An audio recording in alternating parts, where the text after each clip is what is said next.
Lions beat the Packers for the fourth time. Fourth time straight. Is that correct? It is. Well. Isn't that something? The Lions pulling away from the Packers now 4 times in a row. And honestly, I don't see anything stopping the Lions from pulling away a 5th W on Thanksgiving Day. Plus, it'd just be nice to pull out a W on Thanksgiving Day. It's been a bit since we've done it. But hey, looking at this game, Lions beating the Packers. Total was 34-20. And quite frankly, could have been more. Could have been more the way the game ended. Lions looked good last night, especially the first half. And I'm talking both defense and offense. Obviously, the game opens up with Goff in that pick, which was a bummer. Now seeing him, I'm pretty sure it's 3 games in a row. He had one of the longest active streaks, and then, 3 picks in a row. It's kind of odd, to say the least. But having Montgomery back, we all see the huge difference. I know there's a lot of Lions fans out there calling for Jahmyr Gibbs for more touches, use him more. And I get it, but let's just remember, he is a brand new rookie, and we don't need to rely on him. So why would we put him in that position?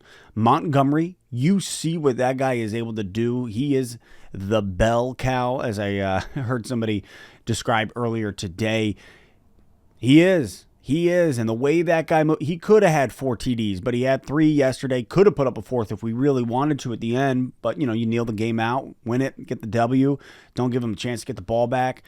All in all, Lions pulling out that W in a decisive fashion, a beat down. That was WWE SmackDown out there. Matt LaFleur at the half, obviously pissed off. It was incredible seeing him that upset. And then his post-game conference as well. It was really nice. It's really nice to be on the other side of this table at this point. Lions taking the NFC North, taking control of the NFC North, as they should, as I have expected them to. So coming into this game, it was sweet, because I was not worried at all. I was like, this is a game the Lions should win. There is no worry. The only way it goes poorly is if the defense collapses. But our defense has stepped up in big ways, especially losing a couple guys. C.J. Gardner-Johnson going out. Brian Branch with that injury.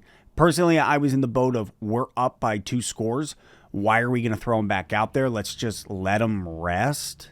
Let him rest. There's no reason to. Maybe if they come within a score and he's like, I'm good, then you can put him out there. But I did not love that. But hey, man, Jared Goff, 19 for 28, 210 yards, 1 TD, 1 pick. Jordan Love, on the other hand, 23 for 36, 246 yards, 1 TD, 2 interceptions. That was my call before the game. Looked at my buddies. I said, he's throwing 2 picks tonight. 1, 2, ain't that something? He was looking bad. He was looking shabby from his immediate drive. I was like, oh, this kid he's a little rattled. Now, granted, the O-line didn't give him any time. They weren't able to establish the run. Hutchinson was coming in on him. Buggs laying him out as well. Lions defense looked superb in a lot of ways yesterday. Now, years prior, we would have lost a game like this, especially when the clock hit 0-0-0. Maybe the most egregious call I have seen. It's not a play clock, NFL. And the fact that that's not reviewable is bull. Fix it. That's garbage. That play clock hit 0-0-0. You should be able to look at that and figure it out and say, hey, we were wrong. You don't get that 40-yard pass. You don't wind up on the 10-yard line. That is bull. Fix it. That's all I got to say about that. Years past, we would have lost the game because of it, but no, the boys are able to reboot, offset that TD. Thank God for number 7. What's his name? Walker. I'm pretty sure he's the same dude who pushed our trainer last year. Deciding to jump the line like a bunny rabbit. That's a tough penalty to take, because at that point, instead of Lions going up and it being 30-20, I guess at that point, right? 30, maybe 17, I forget, but we end up going 34.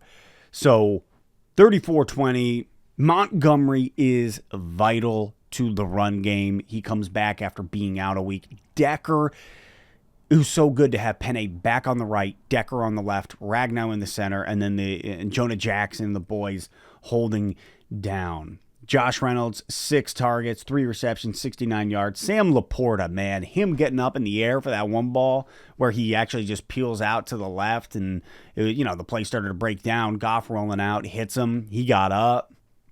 I mean, St. Brown, 5 receptions, 56 yards. I love the photo of him basically blowing a kiss to that Green Bay Packers fan who's flipping him off at the exact same time. It's lovely. But hey, man, for the Lions to roll into Green Bay and put up such a decisive win, the first half going up 27-3. And I know people are like, well, they got shut out in the third quarter. Yeah, I will give Green Bay the credit.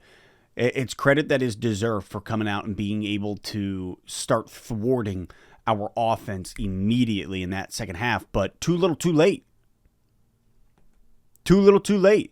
And at that point, it kind of looked like we started taking the foot off the pedal a little bit, and we got shut down. We were able to put up 7 in the fourth. Doesn't matter because the defense was doing their job. And the refs definitely made a couple calls that it felt like Jeff Bezos called in and said, I need people to keep watching. Let's throw a flag here against Aiden Hutchinson for hands to the face. Go boy, son. Be better. The Alex Anzalone hit? Bull. Terrible calls. Referees were making some egregious calls last night. But hey, most of the time we're on the other side of it where we lose and then we're able to just point to it and be like, what about this? It's really nice to win decisively and be like, oh yeah, remember when the refs really flubbed it? Remember when they didn't call the quarter ending?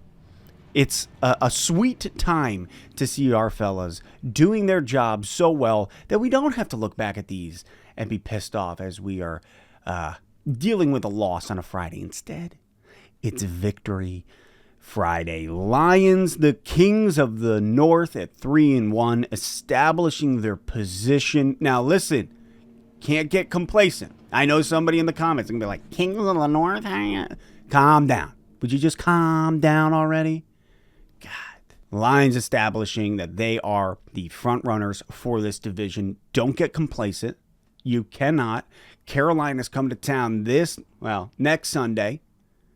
That is a very winnable game, but it's also very droppable when you look at hey, you're coming off a huge win in Lambeau, 10-day rest. This is the same thing with KC.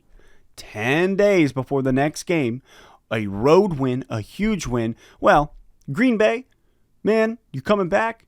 You have to not get complacent in the W. Come home, shut it down, and keep moving forward. Let's extend that win-loss record of 4-1. We have some interesting games. Obviously, Carolina, Tampa Bay, Baltimore, and then who's the fourth? Vegas.